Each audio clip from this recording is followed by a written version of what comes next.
क्रांती news, आवाज सर्वसामान्यांचा। नाशिक शहराच्या भद्रकाली पोलीस ठाणे हद्दीतील झाकीर हुसेन मनपा हॉस्पिटल परिसरातील मागील बाजूस एका कत्तलखान्यावर अवैधरित्या गोमांस असल्याबाबत बजरंग दलच्या कार्यकर्त्यांकडून व गौरक्षकांकडून पोलिसांना सूचित केले गेले। त्या ठिकाणी पोलीस देखील पंचनामा करत असताना आजूबाजूच्या सुमारे 200 ते 250च्या जमावाने बजरंग दल व गोरक्षकावर कोयत्याने वार करत खुनी हल्ला केलाय। विशेष म्हणजे घटनास्थळी पोलीस असताना देखील त्यांच्या समोर असा हल्ला झाल्याने बजरंग दलच्या कार्यकर्त्यांनी पोलिसांवर देखील ताशेरे ओढले। या हल्ल्यातील जखमींना नाशिक जिल्हा रुग्णालयात उपचारासाठी दाखल केले असता त्या ठिकाणी बजरंग दलच्या कार्यकर्त्यांची मोठी गर्दी जमा झाली आहे। त्यामुळे जिल्हा रुग्णालय परिसरात पोलिसांचा देखील मोठा पोलीस बंदोबस्त ठेवण्यात आला आहे। महाराष्ट्र क्रांती न्यूजसाठी क्राईम रिपोर्टर संजय हिरे, नाशिक। काय सांगणार, काय प्रकार घडलाय? सकाळी काही गोरक्षकांचा फोन आला की एका उघड्यावर असाच जो हत्या चालू आहे, जो हत्या बंदी असताना सुद्धा जर असं चालू आहे तर 110ला वगैरे फोन करून तिथं पोलीस गेलेले होते। कारवाई झाली तिथं जिवंत गोमांस 7-8 आणि उघड्यावर गोमांस असं सापडलं सर।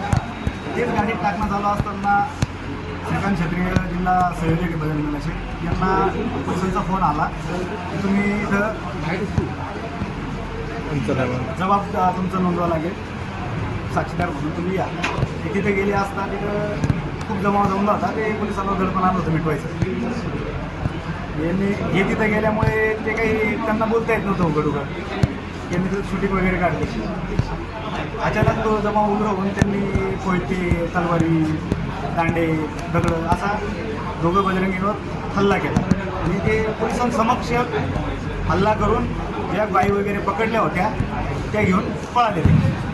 या संदर्भात पोलिसांनी त्यांचा सण चालू आहे, बकरी ईद आहे, बकरी कापावी ना त्यांना कोण नाही म्हणतं। पण जर का गोवंश हत्याबंदी असून जर इथं उघड्यावर गोमांस गाय आमची आई कापली जात असेल, गृहमंत्री लक्ष देणार नसतील, इथं कोणी पदाधिकारी लक्ष देणार नसेल तर फक्त पदाधिकाऱ्यांनी काय जीवावर हे करून गोरक्षण म्हणून काय करायचं?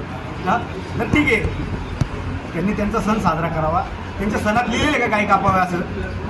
अरे म्हणा, असे हिजड्यासारखे जे काही तुम्ही हल्ले करता त्यापेक्षा खुल्यात नाडाला तुमच्या दम असेल तर तुमच्या रक्तात जर काय हिजड्याचं रक्त नसेल तर असे छुपे हल्ले करू नका। दोघांवर 200 लोक हल्ला करता, याला शेंड हल्ला म्हणतात। ठीक आहे ना, तुम्ही तुमच्या एरिया का तुमच्या बापाचा नाही, तुम्हाला एकदा एक एरिया देऊन टाकलाय पाकिस्तान। आता तुम्ही फक्त इथं भाडोत्री, तुमच्या बापाचा एरिया नाही हा देश आमचा होता आणि आमचाच राहणार आहे। आता याच्या पुढे जर का डिपार्टमेंटनी गोवंश हत्याबंदी असून सुद्धा जर का सर्रास कत्तलखाने चालू असतील, एक तर यांनी बंद करावे डिपार्टमेंटनी किंवा बजरंग दल स्टाईलनी सर्व बंद करू शकतो, नाही तर आम्ही करतो। तुमच्याने होत नसेल तर आम्ही करतो, एवढंच सांग। त्या आरोपींवर कारवाई व्हावी म्हणून आपण काय आव्हान करतो? त्यांच्यावर मोक्यासारखे गुन्हे दाखल झालेच पाहिजेत, त्यांच्या तडीपारी काढा। जर का एका गुन्हेगारावर साध्या पोरावर 2-3 गुन्हे असतील तर त्यांच्यावर तडीपारी होते, मोक्का लावला जातो। मग हे कोण आले भडवे? यांच्यावर का नाही कारवाई तशी? जर या आरोपींवर कारवाई झाली नाही तर आपला पुढचा पवित्रा काय असणार आहे? आम्ही बजरंग दल स्टाईलने आम्ही आज संध्याकाळी बैठक घेणार आहे। मग आम्ही आमच्या बजरंग दल स्टाईलने काय करू आहे। आपलं नाव आणि पद? विजय वाल्मिक चव्हाण, जिल्हा सहमंत्री शोध परिषद, नाशिक महानगर। याचा काय काय तक्रार आहे? जय श्रीराम।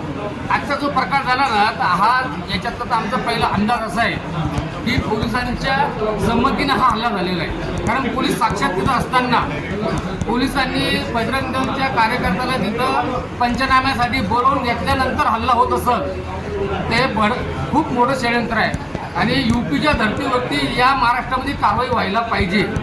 जर असं जर या सरकारच्या ध्यानात येत नसेल, कारण की तिथं 4 पोलीस प्रशासनाचे हजर असताना तिथं जर यांच्यावरती लाठी काठी कोणत्याने जर हल्ला होत असेल तर हे भयानक आहे। याचा अर्थ आहे की प्रशासनाचा यांच्यावर अंकुश नाही आहे आणि हिंदू समाजाला वेळोवेळी ताबण्यात येते।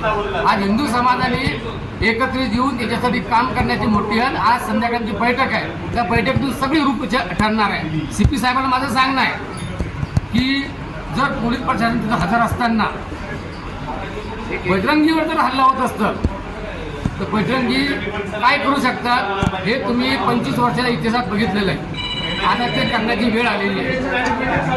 आपलं नाव आणि पद? मी कैलास देशमुख, सकल हिंदू समाज. अशाच नवनवीन बातम्या पाहण्यासाठी आमच्या महाराष्ट्र क्रांती न्यूज या यूट्यूब चॅनलला लाईक करा, सबस्क्राईब करा आणि बेल आयकॉनला प्रेस करा.